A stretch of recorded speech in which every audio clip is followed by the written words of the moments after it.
Hey everyone, Tim Flood here. You'll find my contact information throughout this video because I really do invite your interaction. Please reach out if you'd like to practice what we're droning in on. I mean what we're honing in on in this video. Or if you have any questions or concerns to discuss, any feedback on the content of this video, or how I can make this video more effective. Thanks in advance. For now, I'd like to welcome you to a discussion of feedback, the promise and the peril.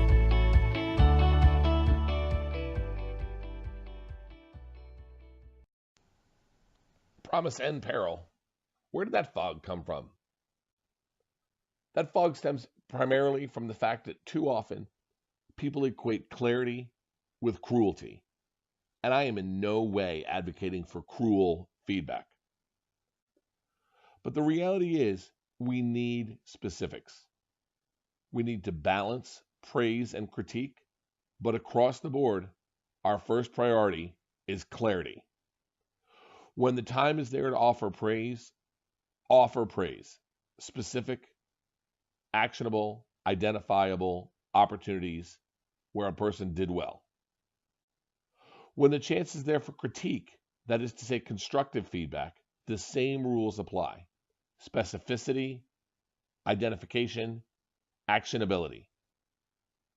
Simply saying, good job, that doesn't help anyone because that doesn't say anything.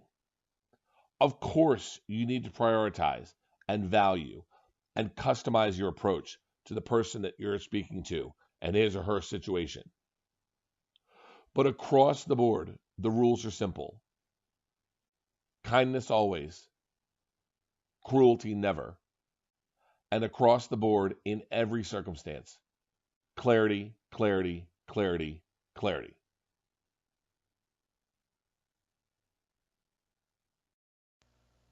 Doing feedback well presents all kinds of challenges in this participation trophy, every seed a flower, no bad ideas world in which we live. Positive feedback has a place. Positive feedback recognizes effective choices and behaviors. It encourages adherence to standards and rules, boosts somebody who's in a slump or is having a bad day, creates a positive workplace, emphasizes success.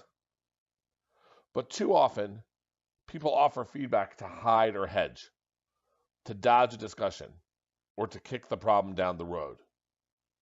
None of these things about positive feedback, although equally real, add any value whatsoever.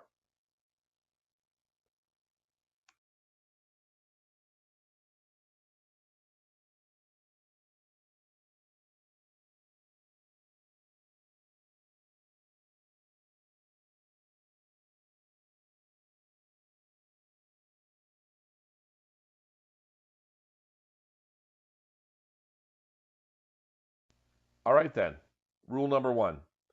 When someone does well, make the time to offer praise. When someone needs advice, make the time to critique in order to help that person grow and develop. But here's my central point. Positive feedback reinforces existing behaviors. Only constructive feedback identifies opportunities for change. Both have their value, with critique being the more valuable of the two. But no kidding. What has no place in professional communication and feedback transactions? No place at all. The feedback sandwich. Let me define the feedback sandwich, and then I'll share a short list of shortcomings. The feedback sandwich is a model and a metaphor wherein the bread, at top and bottom, represent positive feedback. The meat of the sandwich represents constructive feedback. Then, the horribly flawed feedback process involves beginning with some positive feedback, getting to the substantial constructive feedback, and then ending with more positive feedback. That's adorable. Some of the reasons this feedback model fails stem from the fact that listeners know that the bad news, the constructive feedback, looms. They know that the butt is coming. Listeners, therefore, doubt not only the sincerity of the praise, but also the authenticity of the speaker. They don't trust the feedback, and they don't trust you. No good. And Speakers sometimes feel they have to invent praise as a ways to couch the critique, to dilute that critique, or because the speaker fears the listener's overreactions. These reactions are understandable, sometimes, but the sandwich still doesn't offer the fix. Also, bunching praise and critique together make balancing positives and negatives very complicated. Focus on one at a time and let people process praise and critique on their own. When someone does well, make the time to offer praise. When someone needs advice, make the time to critique. And recognize that feedback should be a constant process. Giving and getting feedback should occur frequently and with follow-up, not as a one-off interaction or transaction. The more you get used to giving and receiving both positive and constructive feedback, the easier and more effective the entire process gets. These many variables, these many pressure points and obstacles perpetuate confusion, fogginess, different people handling feedback differently. Let me do what I can to cut through some of the fog. First of all, not all feedback fits. Feedbacks involve rules and standards, sure, but feedback also involves opinion and preference. Some actions, strategies, techniques work for some people, but those same strategies and techniques don't work for everyone. But all feedback deserves your consideration. Don't take glowing praise at face value. Seek specifics. How did you do well? What did you do that was great? Does the person giving the feedback really mean good job? Something specific? Or are they avoiding giving real feedback and just using that phrase as a hedge? Same with constructive feedback. Seek specifics. What might you do differently? What other options do you or the person giving the feedback see? What impact does your approach have on successes, gaps, failures, missteps, whatever? Are you the one giving the feedback? Balance honesty with kindness, but prioritize honesty. Getting feedback? Balance your own emotional and intellectual responses. Yes, definitely. Critique can sting, but that sting doesn't make the critique incorrect. Truth and sincerity in positive or constructive feedback generates progress. And here are some frameworks for giving feedback. The plus delta model. One positive, that's the plus, that you pair with one opportunity for change. That's the delta. The start, stop, continue model. Like the plus delta model, you start by lining up line items. Something to stop doing, something to start doing, something to continue doing. Both the plus delta and the start, stop, continue models are infinitely scalable. Limited time? Stick to the list. More time? Dig in for details and or add more line items for the plus, delta, start, stop, and continue. Then we have the all praise or all critique model. Indicate overtly and upfront that you want to focus in either the giving or the getting on only one kind of feedback, all praise or all critique. I'll give you some language around that strategy in just a few minutes.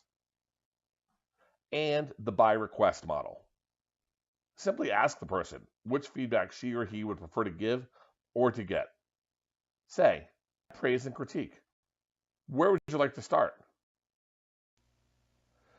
The amount and variety of feedback you have received, you will continue to receive across your MBA and your career, will vary as widely as the number of people you will meet.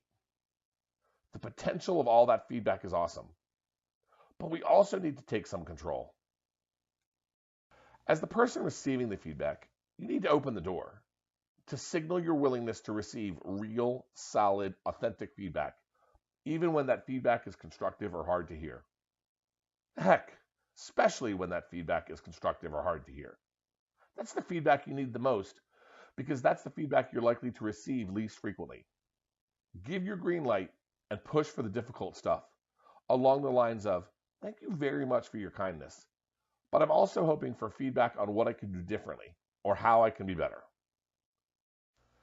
As the person giving the feedback, you need to remember that feedback is a constant process, that praise should come when praise works best, and critique should come when critique works best. In every case,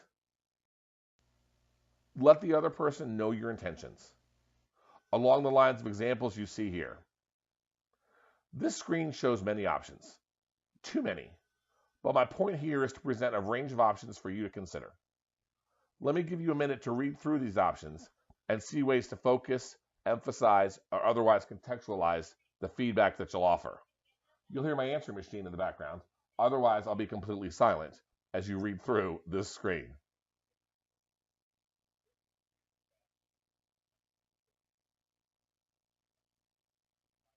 Including these context statements in the giving or the getting of the feedback will help you avoid seeming cowardly, minimize ambiguity, and let people know what to expect as you focus on progress, sincerity, clarity, and kindness. Boom! Remember again that practice makes perfect. Giving and getting feedback should occur frequently and involve follow-up, not as some one-off interaction or transaction. Make the good news more meaningful and the bad news easier to process. Both easier to learn from, both easier to deliver, both easier to hear. When it's tight, aim high. Go for the positive and do all you can to plan to arrange for follow-up later. The value comes from details and discussions. When you have the time, take the time. When you don't have the time, at least start with something. Let's get really real for a minute. You're not investing all this money, time, and effort to get your MBA to end the program the same way you started the program. You're here to progress.